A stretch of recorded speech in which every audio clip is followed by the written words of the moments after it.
Welcome back mga kaaldab. Ito na naman po ang inyong lingkod, si Mr. Destiny. At magbibigay po tayo ng pinakamainit na update po ngayon sa social media mga kaaldab. Ito yung pinaka-latest na talagang nakakatuwa. At syempre masaya po tayo dahil dito po mapapansin nyo na kakaiba naman po talaga yung aura ni Mengay. Di po ba? Kapag may bata siyang hawak-hawak. Oops, issue na naman yan, Mr. Destiny. Alam mo, kaya ka nababash eh. Kaya ka lagi na pag-iinitan dahil sa mga ina-update mong wala namang kakwenta-kwenta. Remind ko lang po sa inyo dito po sa channel ni Mr. Destiny, wala pong pilitan. Kung ano po yung sa palagay ninyo kumbaga bida, at mga kaganapang pumapabor, okay lang naman po yun. Hindi naman po namimilit si Mr. Destiny. Po ba? Kung ano po yung pananaw po ninyo, kung ano po yung mga sinasabi at pahayag, nire-respeto natin yan at ginagalang. Bagamat marami pong mga komento, maraming sinasabi, maraming kumbaga nagsasabi na, nako, fake news na naman yan, Mr. Destiny, puro ka lang bibo, wala ka namang alam, di po ba? Yung affected sila kapag ako yung nagbibigay ng update. Affected sila kapag si Mr. Destiny yung nagbibigay ng mga kaganapan. Nire-remind ko na lang po mga kaaldab na sabi ko nga po dito po sa channel ni Mr. Destiny, kung ano lang naman po yung nababalitaan ninyo, napapakinggan po ninyo, napapanood, di po ba relax lang? Real talk mga kaaldab, kaya nga po ako hindi ako basta-basta nagpapa-apekto, never po tayo nagpapadala. Kasi alam po natin yung buong kwento at buong istorya. Ganito lang naman po sila mag-react, lalo na nga po kapag ang pinag-uusapan sina Mengay at si Alden. Guilty sila, ramdam mo yung pagkakainis nila. Ramdam mo yung gigil na gigil sila. Di po ba yung tipong gustong gusto nilang gawin pero hindi po nila magawa. Yung tipong kahit anong sabihin, kahit anong gawin, kahit anong ipaliwanag, ramdam mo yung pagkakainis nila. Di po ba? Basta ako mga kaaldab, masaya na po ako Ano man po yung mangyari, ano man po yung mga nababasa natin, napapanood, kapag si Mr. Destiny na nga po raw, puro fake news at puro paasa. Wala naman po tayong pinapaasa at hindi naman po tayo nagpapaasa kasi kung ano lang naman po ang nababasa po natin, napapakinggan, napapanood, yun lang naman po yung hinahatid ko. Yun lang naman po yung pinapaliwanag at lagi kong sinasabi. Bagamat maraming komento, maraming kumbaga balita na hindi maganda, hindi kaaya-aya, normal lang po yan. Kasi nga po affected sila sa mga sinasabi at pahayag po natin. Lalo na po yung mga nagsasabi na wala daw, wala na raw Aldab. Pero bakit nga po ba affected sila? Kung wala na pong Aldab, hindi na po sila maapektuhan. Normal na lang po yung mga ganitong pahayag natin kasi Aldab Nation po tayo. Di po ba? Ang problema lang po mga Aldab, yung sobrang inis na inis sila sa atin. Yung tipong kahit anong gawin po natin, nagagalit sila. Kahit wala naman po dapat silang ikagalit. Di po ba? Real talk mga kaaldab. Kaya sabi ko sa inyo, kampante lang, maging matatag lang, lalo na nga po kapag alam natin na si Mr. Destiny at yung iba nagko-komento na tapos na yung boxing, Mr. Destiny, tanggapin nyo na yung katotohanan, wala nang ganito, wala nang ganyan, okay lang. Basta ako tuloy-tuloy lang po mga kaaldab. Sabi ko nga po sa inyo, matatag po tayo, kampante, lalo na nga po kapag ang pinag-uusapan natin ang Aldab Nation. Hindi po ba? Real talk mga kaaldab. Kaya nga sabi ko sa inyo yung mga nagsasabi sa akin na alam mo Mr. Destiny, lahat ng sinasabi mo hindi totoo. Hindi naman po ako namimilit at lagi ko naman pong pinapaliwanag na ang mga pumupunta po sa akin dito, ito po yung since 2015 Aldab na. Yung since 2015 na talagang nagmahal kila Mengay at kay Alden Richards. Sila po talaga yung totoo.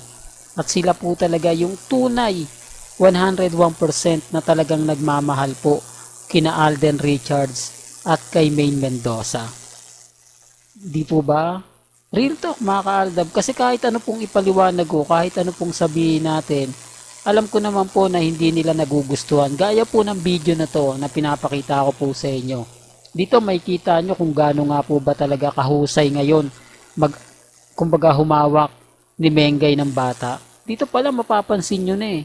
Tapos sasabihin nila na bata pa raw si Mengay, okay lang daw po na hindi pa sila magkaroon ng anak ni Congressman Arjo. Common sense na lang po. Di po ba? Sa edad po ni Mengay dapat kumbaga humahawak na siya. Pero kung titignan nyo naman po at susuriin, di po ba? Pansinin nyo, tignan nyo po yung mukha ni Mengay at yung paghawak niya ng bata. Di po ba? Real to, kaya lang syempre, kumbaga magiging bitter lang po talaga ako. Sasabihin lang nila na bawat sabihin ko puro hindi daw totoo, fake news lang. Di po ba? Yun naman po talaga yung lagi nilang pinapaliwanag. Yun lang naman po yung lagi nilang kinaiinisan sa akin. Pero magtataka po kayo, no? Galit sila pero lagi tayong binibisita. Inis sila pero naandito po sila sa channel natin at nanonood. Di po ba? Babatikusin po nila tayo at sasabihin na wala daw pong kwenta yung channel natin. Puro lang daw po ako fake news. Puro lang daw po ako paasa. Pero makikita nyo naman po dito kung sino nga po ba talaga yung fake news. Makikita nyo naman po sa channel ni Mr. Destiny kung sino nga po ba talaga yung nagsasabi ng totoo at yung nagsasabi po ng fake news. Kaya nga po hindi ako basta-basta nagpapa-apekto, lalo na nga po kapag sinasabi ko na magkasama sina Alden at si May, kung ano-ano daw po yung hustle selenate yung na sinasabi ko, keso nagpapaasa daw po ako. Kaya nga po mga kaaldab, kung totoo pong may relasyon sina Catherine at si Alden, never na po nilang itatago yan. Never na po nilang hindi aaminin niya kasi wala naman pong mawawala eh. Di po ba? Normal lang naman po yun. Maganda si Catherine, gwapo si Alden. Kaya kung titignan mo talagang masasabi mo na silang talaga yung karapat dapat.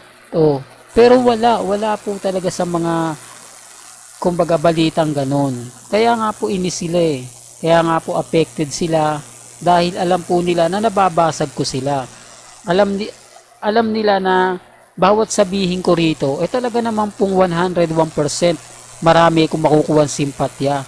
Dahil hindi lang naman po tayo nagbibigay ng update eh. Marami naman po eh.